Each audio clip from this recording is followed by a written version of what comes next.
ભગવાન શ્રી સ્વામિનારાયણને માન્ય વેદ વ્યાસના આધારે મહાભારતમાં વ્યાસજીના 3 પુત્રો ધૃતરાષ્ટ્ર, પાંડુ અને વિદુરજી, ત્યાં 2 રાજરાણીના પુત્રો અને એક વિદુરજી કહેતા દાસી પુત્ર. તો ઘણી સમસ્યા ઊભી થાય તો એ વિદુરને કેમ ગાદી ન સોંપી?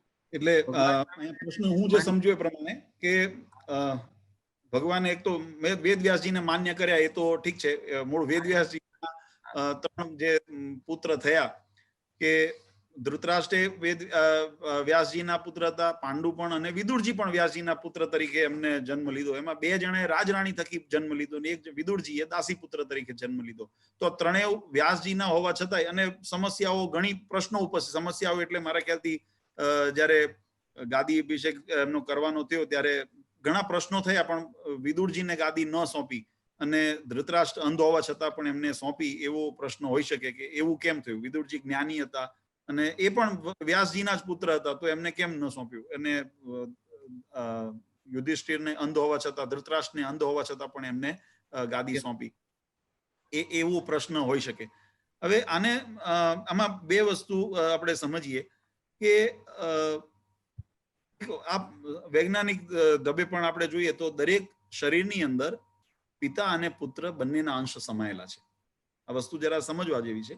પિતાનું બીજ છે અને જે ધરતી છે એટલે જે ગર્ભ છે એ માતાજીનું છે, અને બંનેના અંશ એની અંદર સંમલિત થાય છે. બંનેના એની અંદર અણુઓ, એની અંદર શુક્રાણુના સંયોગથી એ શરીરની ઉત્પત્તિ થાય છે.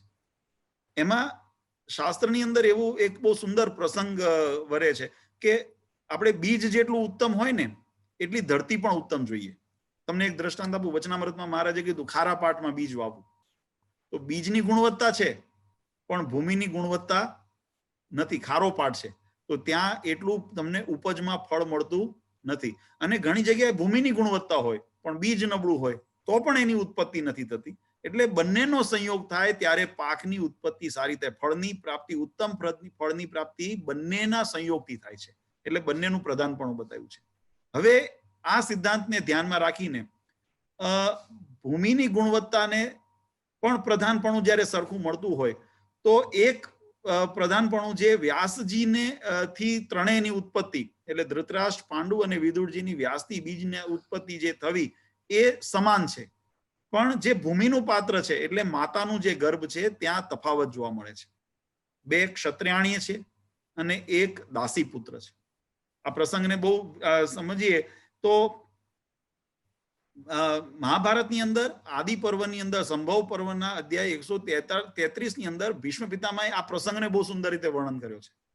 મહાભારતની અંદર આદિ પર્વના સંભવ પર્વની અંદર ભીષ્મ પિતામહે સત્યવતી માતાની સાથે સંવાદ એનો બહુ વિસ્તારથી વર્ણન કરેલો છે મહાભારતની અંદર.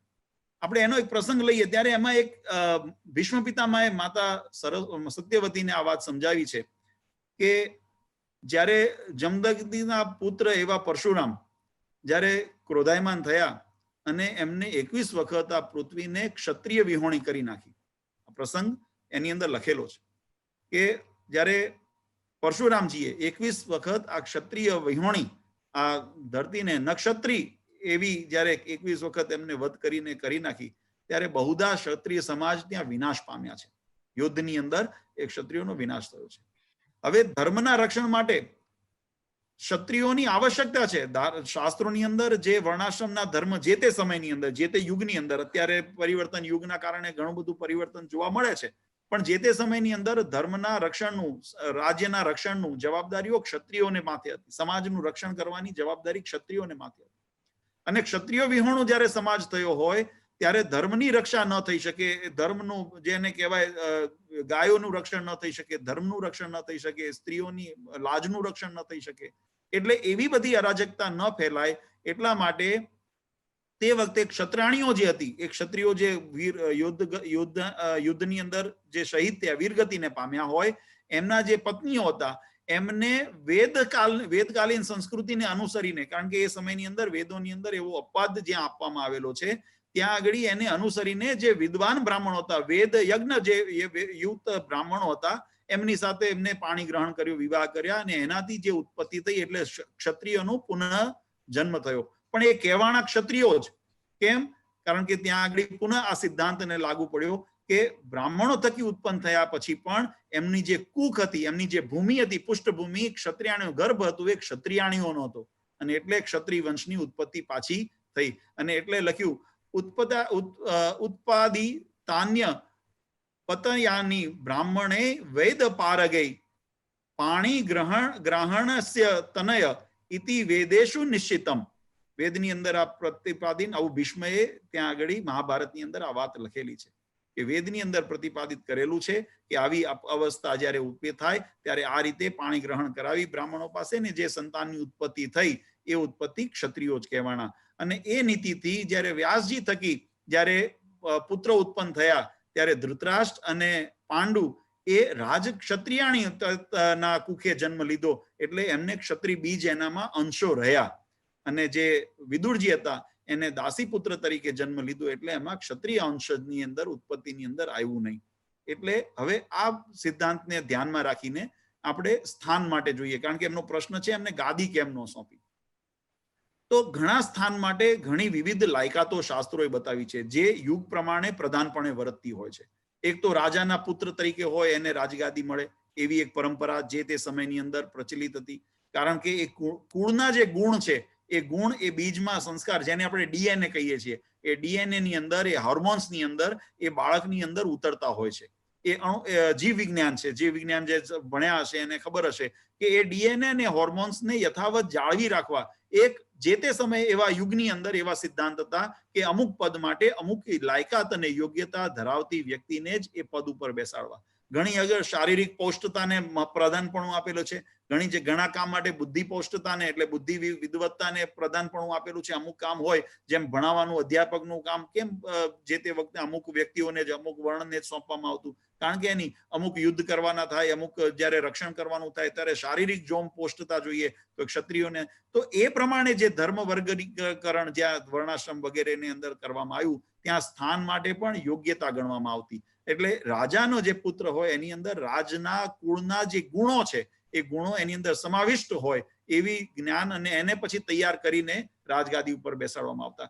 અને બીજું એક વાતનું એ પણ અનુસંધાન રાખવામાં આવતું કે જે આવી મોટી પદવી પર, ચાહે ગુરુનું સ્થાન હોય, શિક્ષકનું સ્થાન હોય, કે રાજાનું સ્થાન હોય, કે ન્યાય કરનાર અધિકારીનું સ્થાન હોય, એ સ્થાન ઉપર એવી વ્યક્તિ હોય કે જેના ઉપર પ્રજાને ભરોસો હોય, જેને માટે પ્રજા આદર કરી શકે, જેને પ્રજા સ્વીકારી શકે, કારણ કે એને કામ પ્રજા માટે કરવાનું છે.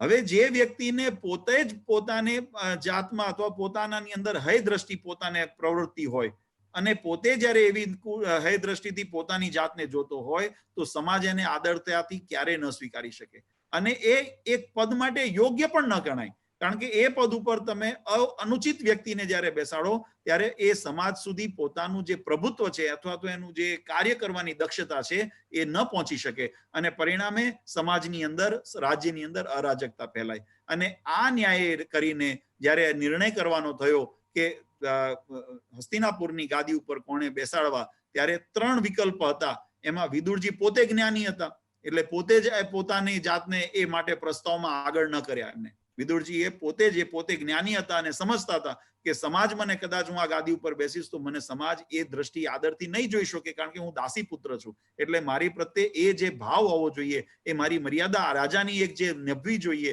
એ નહીં નભી શકે, એટલે હું પોતે જ આના માટે યોગ્ય નથી, એવું એમને પોતાને જ્ઞાન હતું.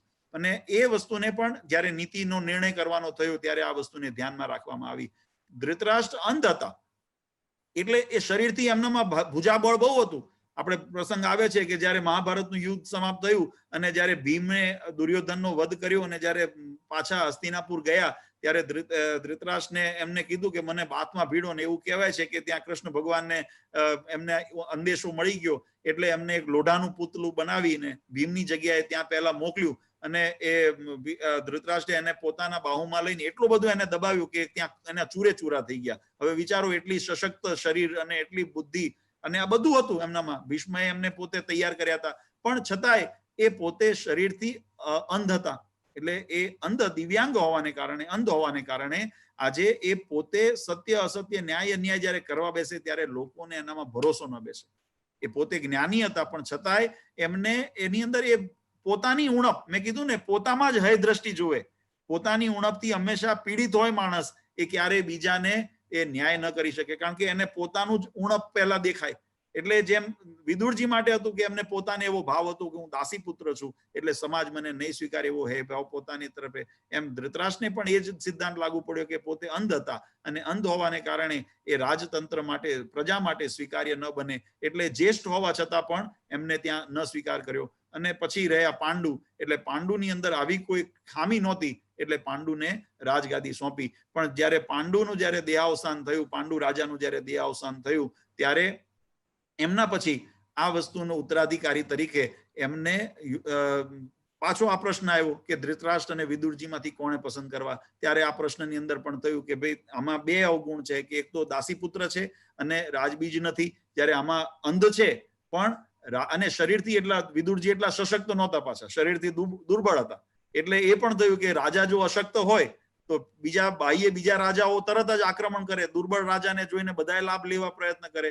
એટલે વિદુરજી જ્ઞાનથી બહુ નીતિવાન હતા, જ્ઞાની હતા, પણ શારીરિક એટલી ક્ષમતા નહોતી અને દાસીપુત્ર હતા. અને આ બાજુ અમને શરીરમાં તો ભુજામાં તો બળ હતું જ, ખાલી અંધ હતા એટલું જ હતું, અને રાજપુત્ર હતા એટલે રાજરાણીના પુત્ર હતા. એટલે એ બંનેનો સમન્વય કરી અને જે તે સમયે નિર્ણય લેવાનો હશે કે પાંડુ પછી ધૃતરાષ્ટ્રને એમના પાંડુના પ્રતિનિધિ તરીકે, કારણ કે એમને પોતે પણ એવું કીધું છે હું તો એમના પ્રતિનિધિ તરીકે જ વહન કરું છું, બાકી એમના દીકરા મોટા થાય ત્યારે આપી દઈશ. પછી ભલે મહાભારતનું કારણ ઊભું થયું આખું, દુર્યોધનનો પુત્ર મોહ વગેરે વચ્ચે આવ્યું અને એ કાર્ય આખું આપણે પ્રસંગ જુદો છે. પણ જે એમનો પ્રશ્ન છે કે વિદુરજીને ગાદી કેમ ન દીધી, તો એની પાછળનું કારણ આ છે કે ભાઈ એમના બીજ ગમે તે હતું, બીજ વ્યાસજીનું જ હતું ત્રણેયની અંદર, પણ છતાંય ઓલાની કુખ રાજરાણીની હતી, આમની કુખ દાસીની હતી. અને એ સમયની અંદર એ જમાનાના પ્રમાણે, આજે કદાચ એ વ્યાખ્યાઓ એ સુસંગત ન પણ જણાતી હોય, પણ એ જમાનાની અંદર એનું ખૂબ ધ્યાન રાખવામાં આવતું કે અમુક પદ માટે એની ખાનદાની, એની કુળ પરંપરા, એના લોહીના ગુણ, લોહીના સંસ્કાર અને એનું જ્ઞાન, બુદ્ધિ, શૌર્ય, આ બધાનો સમન્વય કરવો પડતો. અને એવા જે સંયુક્ત જે સમન્વય વાળા જે ગુણો વાળા હોય એ જ આવી મોટી પદવી માટે યોગ્ય ગણાતા. એટલે એ બધા દ્રષ્ટાંતોને ધ્યાનમાં રાખી અને જે તે સમય નિર્ણય લેવાનો હશે એવું મારું માનવું છે. મને એવું સમજાણું કે એનો ભાવ એવો છે કે જ્ઞાની હોવા છતાંય પાત્રતા વગેરે. એટલે મહારાજ હું તમને એક દ્રષ્ટાંત આપું. આ છે ભગવાને જેમ દેશના લેખમાં લખ્યું, સત્સંગી જીવનમાં લખ્યું, આ સિદ્ધાંતને અનુસરીને હું ખાલી વાત કરું છું, અન્યથા ન લેશો. મહારાજે લખ્યું કે તમારા જીવના કલ્યાણને અર્થે અમે બેવ દેશના અમારા ધર્મવંશના ગાદીવાળાને તમારા ગુરુ તરીકે સ્થાપ્યા છે. હવે કોઈ એના કરે તપે કરીને મોટો હોય, જ્ઞાને કરીને મોટો હોય, વૈરાગ્ય કરીને મોટો હોય અને એની સામે બેવ ધર્મવંશી આચાર્ય ન્યૂન જણાતા હોય, તો પણ તમારે જો તમારું કલ્યાણ ઈચ્છવું હોય તો તમે એની આજ્ઞામાં રહેજો અને બીજાનો અન્યાશ્રય ન કરશો. હવે અહીંયા આગળ મહારાજે શું ગુણ જોયા? કારણ કે એક વસ્તુ સ્વામી જે સિદ્ધાંત છે, શ્રીજી મહારાજે પણ એ જ વાતને અનુસરી કે ગુણ છે, પણ ગુણનું વહન કરવાની, પચાવવાની જે પાત્રતા છે, એ પાત્રતા આપણે કહીએ છીએ સિંહનું દૂધ, હું મારા કુળના ફરી અન્યથા આત્મશ્લાઘા માટે આ વાત નથી કરતો, પણ જે હકીકત શાસ્ત્રએ બતાવી છે એ શાસ્ત્રની હકીકતના સિદ્ધાંતને મંથન કરીએ છીએ આપણે. કે આપણે કહીએ છીએ કે સિંહણનું દૂધ હોય તો સોનાના પાત્રમાં જ ટકી શકે, બીજા પાત્રમાં હોય તો એ ફાડીને બહાર નીકળી જાય. તો જ્ઞાન તો દરેક જણ આવી શકે છે અને આવવું જોઈએ, જ્ઞાની હોવું જોઈએ, પણ જ્ઞાનની સાથે સાથે પાત્રતા પણ જોઈએ પચાવવાની. આપણે ઘી છે, ઘી પીએ તો બધાય ઘીને નથી પચાવી જતા ને, ઘણાને ડાયરિયા થઈ જાય, બીજે દિવસે ઉલટી થઈ જાય, ઝાડા થઈ જાય, માંદા થઈ જાય, એને નથી પચાવી શકતા. ઘી તો ગુણવાન જ છે, એમ બીજ ગુણવાન છે, જ્ઞાન ગુણવાન છે, પણ જ્ઞાનને, માનને પચાવવા માટેની જે પાત્રતા છે એ પાત્રતા એ સંસ્કારોથી આવે છે. એ જે ડીએનએ મેં કીધું ને કે એના જે હોર્મોન્સ, ડીએનએ નું જે મિશ્રણ હોય છે એની અંદર એ ધાતુની અંદર રહેલી છે. એટલે જે તે સમયે પણ આ નિર્ણય લેતી વખતે આ વસ્તુને ધ્યાનમાં રાખી કે એક દાસી પુત્ર છે અને એક ક્ષત્રિયાણીના પુત્ર છે. જ્યારે આવી અનેક પ્રકારની સમસ્યા આવે, અને જો તમે મહાભારતનું યુદ્ધ થયું, આ તો એક સામાન્ય કહું છું, તો વિદુરજી નો ભાગ લીધો. મહાભારતનું ધર્મનું યુદ્ધ હતું ને, તો બીજા કાં તો અધર્મ પક્ષે રહ્યા કાં તો ધર્મ પક્ષે રહ્યા, પણ વિદુરજી એકે પક્ષે ન રહ્યા. કેમ ન રહ્યા? કારણ કે એ જીરવવાની જે ભલે જ્ઞાન હતું, એમનો તર્ક કંઈ હોઈ શકે, પણ એનો સામનો કરવાની જે પરિસ્થિતિ, એ પોતાની વાતને અડગપણે સિદ્ધ કરવા માટેની જે પરિસ્થિતિ અને જે પોતાનું એક નૈતિકતાથી જે પોતાનું સ્ટેન્ડ લેવાની પરિસ્થિતિની અંદર એ પોતે પોતાની જાતને ક્યારે મૂકી જ ન શક્યા. ભીષ્મ પિતામહ હતા, જ્ઞાની હતા, ધર્મવાન હતા, પણ છતાંય ભલે હું કહું એને રાજ પ્રત્યેના ધર્મ એમની વ્યાખ્યા જુદી ભલે હોઈ શકે, પણ એમને પોતે એની અંદર એક પક્ષ લઈને ઉભા રહ્યા, એ પોતાના વસ્તુને દ્રઢતાથી મૂકી શક્યા. વિદુરજી એવી પોતાના પક્ષને દ્રઢતાથી ક્યારે ન મૂકી શક્યા, કારણ કે પોતાને એ હે દ્રષ્ટિથી જ વિચારતા હતા અને એ જોતા હતા, સમાજ પણ એમને એ રીતે જોતો હતો, દાસીપુત્ર. તો એવા વ્યક્તિ એ રાજનું ભાર જે સંભાળવાનો છે એ પાત્રતાને ન હોવાને કારણે એ ન સંભાળી શકે, જ્ઞાની હોવા છતાં પણ, એટલે એમની પસંદગીમાં એમને તે વખતે ન લીધા. એનો અર્થ એ નથી કે ભેદભાવ કર્યો, દાસીપુત્ર હતા એટલે જ, પણ એની અંદર એ યોગ્યતા પાત્રતા જે હોવી જોઈએ એ નથી. એટલે મહારાજે કીધું કે બીજા તપે કરીને જ્ઞાને કરીને પણ કદાચ વિદ્વાન હોય તો પણ એ, કારણ કે આ માન એનું પચાવવાનું, એમનું જે જ્ઞાન અથવા તો એની જે ભક્તિનું આજે હજારો લાખો હરિભક્તોનું એ પચાવવાની પણ એની આમાં ક્ષમતા જોઈએ. એટલે મહારાજે ગોપાળાનંદ સ્વામી સંતોની વાતોમાં લખ્યું, મહારાજે પણ વચનામૃતમાં લખ્યું, 5 માણા મળે ને એટલે ગંડવા ચડે. 5 માણા પગે લાગવા માંડે એટલે ગંડવા ચડે. એટલે એ મહારાજ જોતા હતા કે ભાઈ આમને ન ચડે એવા પાત્રને મારે બેસાડવા છે, ને એટલા માટે મહારાજે કીધું કે અમે આ કુળની સ્થાપના કરી છે. એટલે મહારાજે, ઘણા એવું કહે છે કે નારિયેલ મહારાજે ઘર ભણી નાખ્યું. મહારાજને નારિયેલ ઘર ભણી નાખવામાં જરાય રસ જ નહોતો, અને એવો રસ હોય પણ નહીં, કારણ કે અનંત કોટી બ્રહ્માંડના અધિપતિ છે. એમને માત્ર એક પરિવારનું સંચાલન નથી કરવાનું, અનંત કોટી બ્રહ્માંડનું કરવાનું છે, બ્રહ્માંડોનું કરવાનું છે. અને એવા મોટા સંપ્રદાયની અંદર એવા અનંત કોટી જીવના કલ્યાણનું જ્યારે માર્ગની ચિંતા કરતા હોય ને, તો મહારાજ એવો પરિવારવાદ કે પક્ષપાત ન કરે, પણ મહારાજે ગુણવાદ જોયો. મહારાજે કીધું કે એમાં અમે ગુણ જોયા છે અને એટલે અમે એમને બેસાડ્યા છે. આ સિદ્ધાંતને અંદર મહારાજને આપણે સમજવો પડે. એટલે આ જે સિદ્ધાંત છે ને, સિદ્ધાંતને પકડીએ. હું ફરી કહું છું, વ્યાખ્યાઓની અંદર દાસીપુત્ર, શૂદ્રપુત્ર, ક્ષત્રિય પુત્ર, બ્રાહ્મણ પુત્ર એ મહત્વનું નથી.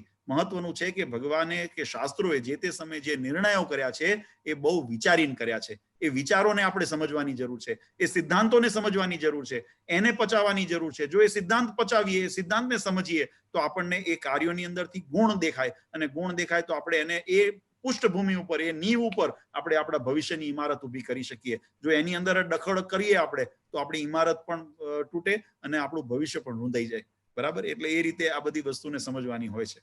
સત્સંગના નવા વિડિયો નિહાળવા માટે આપણી YouTube ચેનલ સ્વામિનારાયણ વડતાલ ગાદીને સબસ્ક્રાઇબ કરો અને બાજુમાં આપેલા બેલ આઇકોન બટન પર ક્લિક કરો, જેથી જ્યારે નવો વિડિયો આવે એટલે સૌપ્રથમ તમે જોઈ શકો. જય શ્રી સ્વામિનારાયણ.